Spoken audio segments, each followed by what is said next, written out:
Hey guys, welcome to our broadcast today. We've got a very exciting presentation that we're going to go over with you guys. It's something we know a lot about. This episode is going to be how to find, buy, and renovate and cash flow duplexes in Austin. So join us in just a second as we tackle these issues on our broadcast. Welcome to Behind the Scenes with SpyglassRealty with Ryan Rodenbeck and Matt Edwards. Always some exciting news. So, all right, let's get into the gist of the show, which is, basically one of my passions are duplexes, and that I own 6 duplexes. I've probably owned about 20 in my life, but I think that duplexes are one of the biggest paths to building equity slowly. Okay, so. Before we get into that, if you are watching this on Facebook and you want to subscribe to our future broadcast, what do we type in? Agent. Type in agent in the remarks, okay? And you'll be subscribed to our future broadcast. If you're watching, give us a like on Facebook, and if you're watching on YouTube, you can subscribe, like, comment if you have any questions about what we're talking about. And Kelly's going to put this link into the comments below in just a minute. But we cover everything we go in today, plus more. We have an ebook that we've written, and you can find that at austinduplexagent.com. So, oh yeah, I need to read that. Yeah, well, I just got through writing it. So, all right, so. The very first thing that we're going to talk about is how to find duplexes in Austin, okay? And, your typical way to find duplexes are on MLS through an agent. By the way, guys, I can't stress this enough. You really need a real estate agent you need a real estate agent. But first, beyond that, you need a real estate agent that knows what they're doing when it comes to investment property. I can tell you, I won't name any names of any companies here, but I got a call from a major company in California that has an office here in Austin with, 300 agents in it. And the guy's like the director of this major company.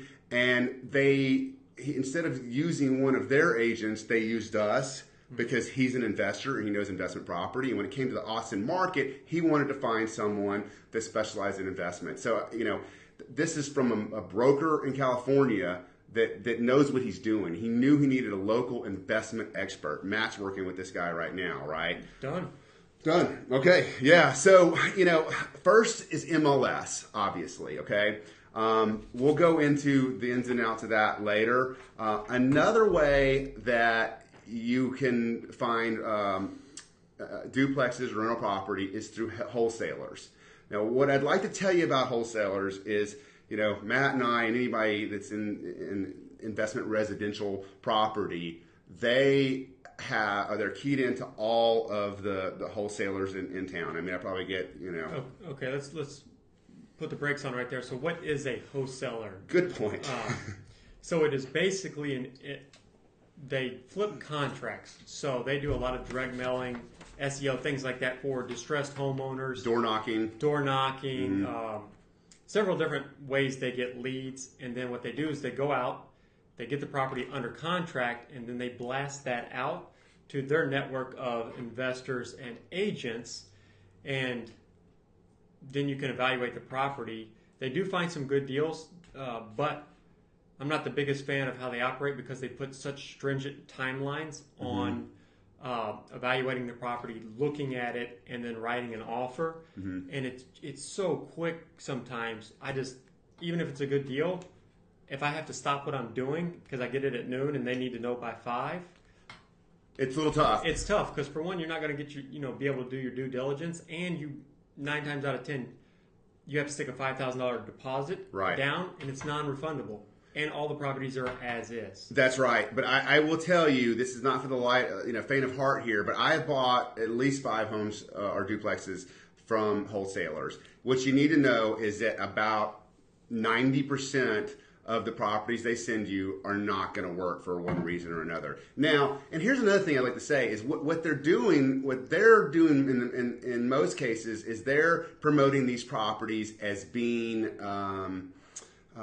flips, right? Well, we're not talking about flipping, so you'll have a bigger percentage of these that are better buy and holds, and that's right that they always are like rush, but I had one call me right before I went on vacation. It's like, it's going to go at 5 o'clock. I'm like, sorry, man, I can't make it. And he called me the next day, called me 3 times the next day. So, you got to take that with a grain of salt. But again, you need an agent that's going to be able to evaluate that property. You will lose your $5,000. So you can do one. And I have negotiated lower than $5,000. Right. Because I just told them this is not going to happen. And to their credit, they said, well, what's going to work? And I told them, and then they said, okay, we can do that. It's a good point. I've had a property that, there are no negotiations at all, supposedly. And I'm like, look, you got to knock another $5,000 off of this or we're gone. And we didn't do 5,000, we did like 2,500. But the point is, that's one good avenue. Like when you're looking for duplexes, you need as many different sources as you can, right? The third one is going to be for sale by owner. Now with for sale by owners, again, oh, by the way, with a wholesaler, what you really need to know is that your agent that's looking out for you, whatever that price is, they stack the commission on it, okay? Same thing with for sale by owners. For sale by owners are very rare, but I thought I'd mention them. And, the fourth thing that I got a duplex in the spring. Oh, right. For sale by owner. Yeah. It was about $60,000 under market value. Yeah. Yeah. So, great buy. Again, we talk about these things being rare, but they're not as rare as you think. So the last one is direct mail. This is a needle in a haystack unless you're just pumping out tons and tons of direct mail. But I've had an owner or a buyer that I worked with, sold him several duplexes, and he was doing it himself. I bought it off a duplex off of direct mail. I bought 2 off of direct mail. But one of my investors basically called me. He's like, I got this property. Like, I want you to represent me. I'd represented him in 2 more before. And we went in and I was able to find a few things that he would not have known that he could get some money off of it. There was some siding that was supposed to have been done right, and it wasn't. So we knocked a few $1,000s off of that. So, Direct mail can work, but you have to have a game plan. You have to, and it's extremely tedious. And you have to be consistent, right? The same thing, with farming for real estate agents. If you send out one postcard to a neighborhood, you're not likely to get someone to call you. Like, you have to do it over and over and over to the exact same places, right? And there's some techniques to that. Again, we can help you with that. Before we move into our next little segment of the duplex buying process, I want to remind you guys to go to www.austinduplexagent.com, and I think Kelly's got it already in the comment section, and then you can download our free duplex buyer guide, okay? This is all this information and a lot more, okay? Next thing, evaluating a duplex, okay? I was talking to a friend of mine this morning. He's like, man, there are no duplexes in the market. What I want you to understand with this is when he says no duplexes, no cash flow duplexes on the market. So what I want you to understand with this is that on the surface, these duplexes, the price may look good, the rent is going to be bad. It won't cash flow. So what we're looking for is the potential in a duplex, the after repair rent value as it is, okay? So, when you're looking at that, you are looking, and I'll give you an example. Your average duplex in Austin that's kind of run down, that has a good price, is about $275. The rents on it are going to be anywhere from $1,800 to $2,100. Not a great cash flow product, right? But with what you're going to want to do when you evaluate this property is you're going to want to pull comps, and I'd say comps, you want to pull lease comps for repaired properties, okay, repaired units. And I can tell you from vast experiences, when you're looking at a duplex, even the ones that have been renovated are probably going to be a little undervalued. And the reason is because they'll hire some property manager that goes in with their camera phone and just looks at, does not present it to the market. We do beautiful renovations on our duplexes, okay? And maybe not during the broadcast, but at some point we're going to put a link into some of our before and after videos of that. Oh, didn't mean to interrupt those. Go ahead. And so what he just talked about goes back to, even if you have an agent that you've worked with on like just purchasing a house or selling a house, doesn't mean that agent is right to represent you on a investment or a duplex property, because there's a lot of things to look at. As I built out kind of my system of evaluating properties, it goes through looking at what's it renting for now, what are rent comparables for the like property, meaning the condition. Then I look at, post-renovation rents and post-renovation value, and all of that goes into several different spreadsheets. So basically it's a pro forma based on where it sits today and what it could be, along with what would it cost to renovate this property. All that goes in and it spits out the numbers, and we have a as is today and then what it could be. Yeah, absolutely. And a thought just occurred to me about that. When we manage property, we don't manage property for anyone else, right? And the reason that I thought about that is like, I don't manage properties. I'm horrible property managers. It's the same thing with like a residential agent that has no experience in investment property shouldn't be doing investment property. I would not be able to manage property because that's not what I do. But what we do is we hand that off to someone. If they've only got one or two properties, we give them a form that shows you how to do it. And Sonny, if you're watching, no big deal if you can't find this, but if you can find the link, we have a link somewhere on our website of a DIY management, and it's all the tips and practices we use to manage our own property. So, finding the comps of the after repair value, what we found is a typical scenario, $275,000 duplex is going to rent from $1,800 to $2,100, okay? We put in about $14,000 per side, okay? Now that's kind of the uber. You can go less than that. I'd say about $10,000 per side, and we'll get into renovation in just a second, but the rent will go up from anywhere from $800 to $1,000 or $1,100, $800 to $1,100 per side, to like $1,400 to $1,600 per side, okay? And I'll kind of go back, Ryan just said $1,800 to $2,100. I think you meant to say $800 to $1,200. $800 to $1,200, right. Yeah, just so no one gets confused on their numbers. And yeah, you're here to keep me on track, right. So that's how you evaluate a duplex. Most cases, if the rent justifies the price, it's going to be in a real shitty area, and you don't want that, right? So you want something that's going to be a mix between cash flow and appreciation, okay? In cash flow, you can look at it and it may not cash flow, but depending on how they're buying the property, if they're using a mortgage, okay, what's the mortgage rate? What's the percent they're putting down?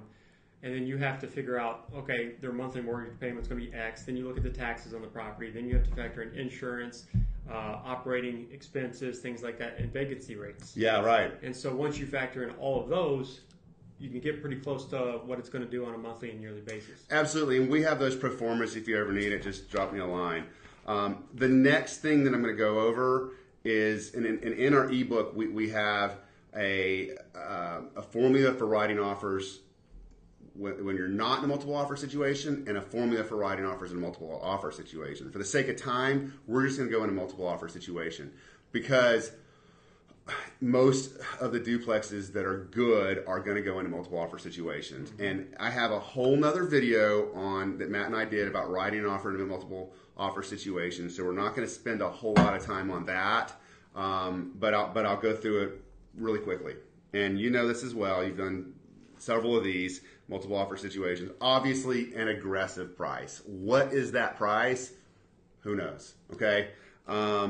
Number two, we always write in the seller's pick for title policy, or really it's the listing agent's pick for title policy. That's just one of these things in Austin that you don't want to mess with. Agents are real picky about it. I am too as a listing agent, right? We have a process that goes with our title rep, and it just makes things smoother. And if you're going to write an offer and put, if the agent's going to write an offer and put their choice of title rep, it's just, that shows that you're not going to be very that easy to deal with, right? A quick close date. You want to go as quick as possible, quick as your lender will allow. And then finally, if you're going over the list price, you're going to put the difference between contract price and appraisal price.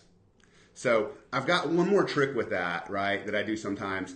Like, we write really aggressive offers as far as the terms, right? And we have a reputation for being easy to deal with, right? So what I do is I will tell the listing agent that if my offer is not the best and you think my terms are great, I would encourage you to talk to the seller and have them counter me with the price that you want. And then I can go back to my buyer. If he likes it, and we'll take it. If not, then, go to the next guy, right? And it's a great trick for that. And then so the last couple of deals I've done have all been multiple offers. And one of them was actually below the list price, and ours was the lowest offer. Yeah. And we still got the deal. And the two things I've really, started to do, well, I've done one of them for quite some time, and I've really honed in on the other one as well to win these things, is I try to do as much due diligence as possible to find out the seller's needs. You never know what kind of situation the seller's in.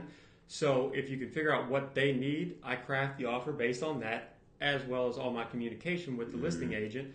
And then once I send the offer, I send a very detailed email communicating my background and the seller and my client's background to solidify, your company's background, to make them feel comfortable. And then I always follow up and sell myself and the client and the company and say, hey, this is not our first rodeo, and that goes a long way to making the listing agent feel more comfortable. Yeah, that you're going to follow through, and because there's certain things a lot of people do, especially in the investment world, that drive listing agents crazy. And if you can communicate that you will not do that and be upfront with them, 9 times out of 10, if it's close and you're a couple $1,000 off, you're going to get it. Absolutely, yeah. I think it sounds like fluff when people talk about finding out what the seller's needs are, but you just never know.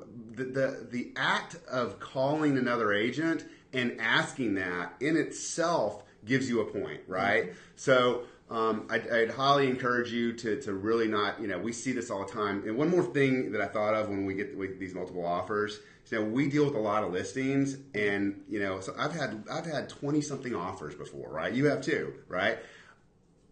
If you're an agent or you're a buyer or not working with an agent, which you shouldn't be, but if you're going to send an offer with really aggressive terms, send in the email, not just the contract, but the bullet points of those terms, right?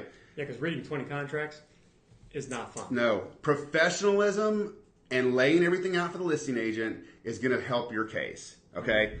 So we're going to get into the renovating part of it. So renovating a duplex to cash flow.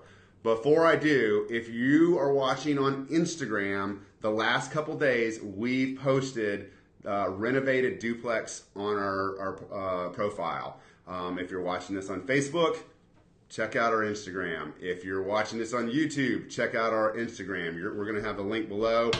Kelly, would you put a link to our Instagram profile? Oh, good deal. So, well, we've got a new one coming up that's about to get renovated, so we'll film it. Yeah. And bring an updated one, for fall of 2018. Absolutely. And what I want to tell you is that every one of the duplexes that we have in our profile the last 2 days are ones that we have renovated. I didn't put that in the pictures, but oh well. So, and renovation is not that difficult. It's not that difficult, but you have to be mindful for it, right?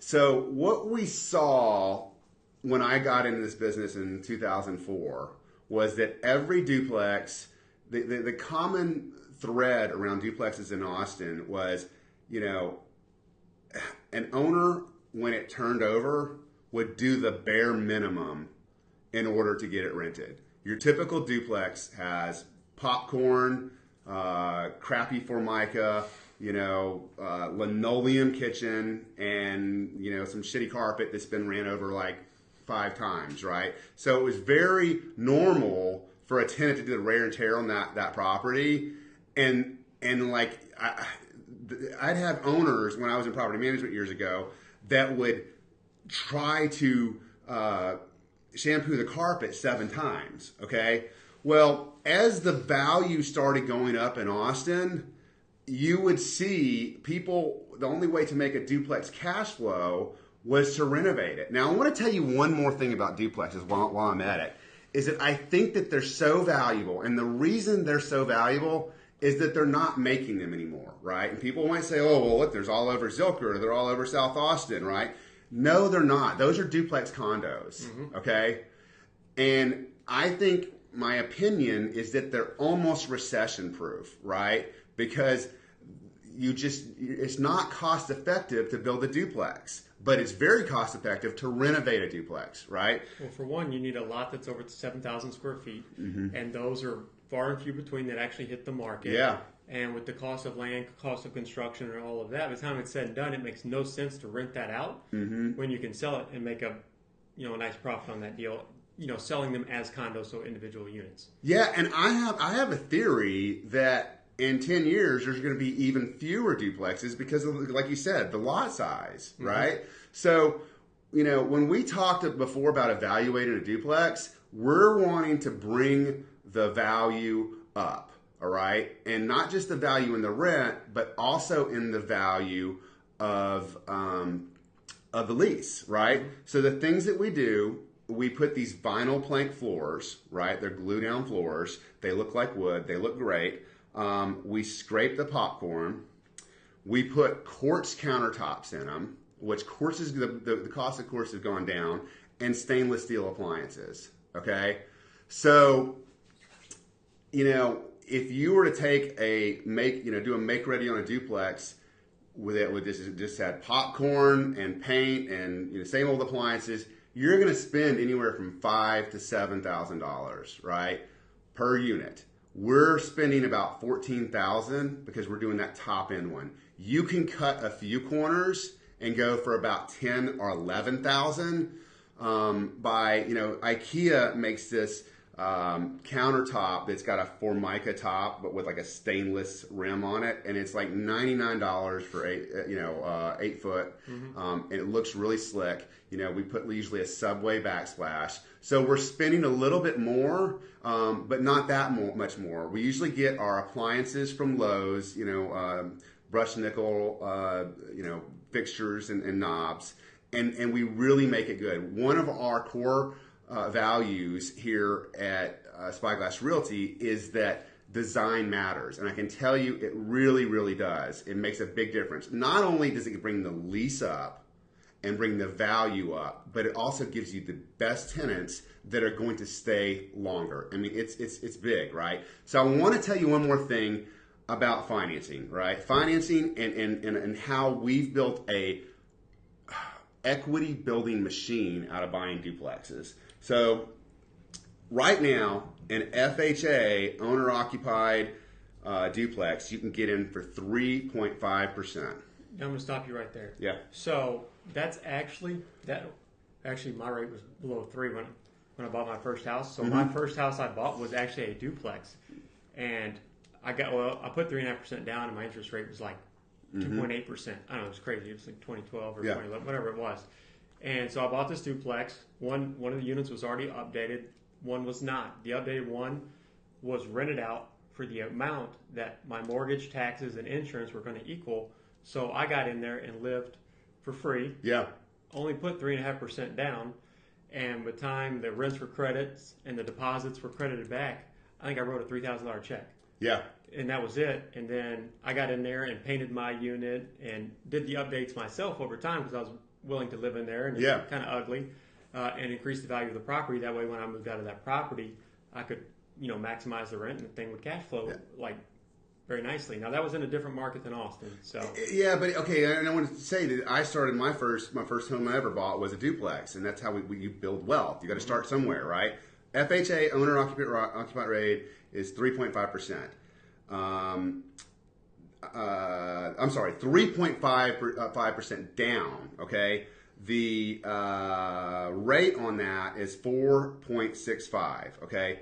Conventional is 15% with 4.625 on a owner-occupied loan. And you were right, investment property is 25% down at 5.25. So the rates are still really, really good. There was a program out there. I guess it was a 15% down for the owner-occupied, whatever. That's for conventional, but still you can get into one for 3.5% down. So I want to paint a picture of how we've built wealth on a very, I would say, slow but steady rate. Okay, we bought one duplex for, the first duplex we bought was like $90,000, and we bought another one at like $150,000, right?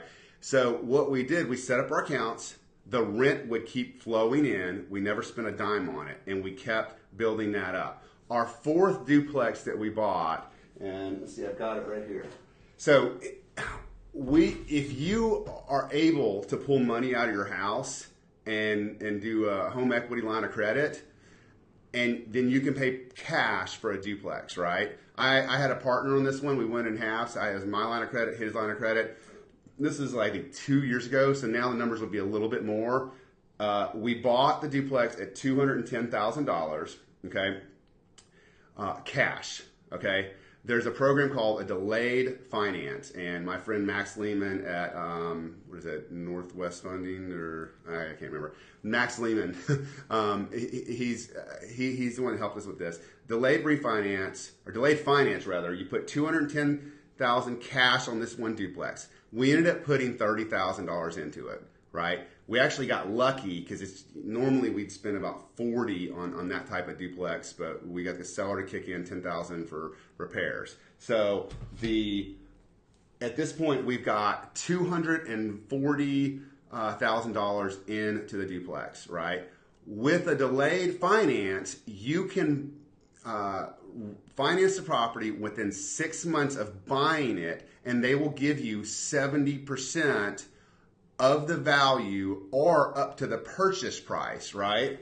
So I'm actually glad you wrote this out and you're talking about this, because if I had to go back and educate my 25 or 26-year-old self, the strategy I would have laid out for myself would go in, buy something that needs work, fix it up, get the rents up, refinance it at the new appraised value, yank my money and then some back out, do it again, and then do it again and do it again. So it's basically buy, renovate, rent, refinance, rinse and repeat. You do that over and over again. Basically, you're recycling your initial cash investment. And by doing that, you may lower your cash flow, but you're going to be able to drastically speed up the amount of property you own. The way we did it doesn't even lower the cash flow. So I want you to think about this for a second, right? So we, at 70% LTV, I think we needed it to appraise for like $315,000. It appraised for $330,000, right? So 70% of 330 is 231. But here's the kicker: they didn't give us back 231. They only gave us 210 because that's what we paid for it. But I want you to think about that for a second. We got after refinance, we took our home equity line, put it back into our bank accounts. We were out $30,000, $30,000 roughly, right? And we have a duplex that's worth $330,000. So if you were going to buy a duplex, a renovated duplex for $330,000, you would have to put 25% down on that, right? That's a lot of money. That doesn't allow you to leverage it, right? The rents were $1,500 per side. We still own this duplex. So then what we do is we take the money back into our bank accounts, and the money that we put for the repairs came out of the rent account because we never spend the rent. We always just grows and grows and grows, and we spend it on the new duplex. So that is our system in a nutshell here, guys. And I get a little bit excited about it because I think it's the fastest way to build wealth. Well, not the fastest way to build wealth. It's the fastest and safe.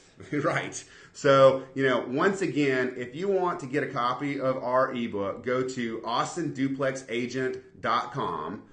If you are watching this on Facebook, give us a like. Type the word agent in the comments to subscribe to future broadcasts. If you're watching this on YouTube, give us the like button, comment below, and let us know if you have any questions on this, what you thought about this. And if you're watching this on Instagram, follow us, please, and let us know if you have any questions. That's it for the show. Next week, before we go, Sonny and I are going on location, and we're interviewing the city council candidate for District 7, I believe. I should know this. We'll put it in the comments later. Other than that, I hope you enjoyed it. Have a great weekend.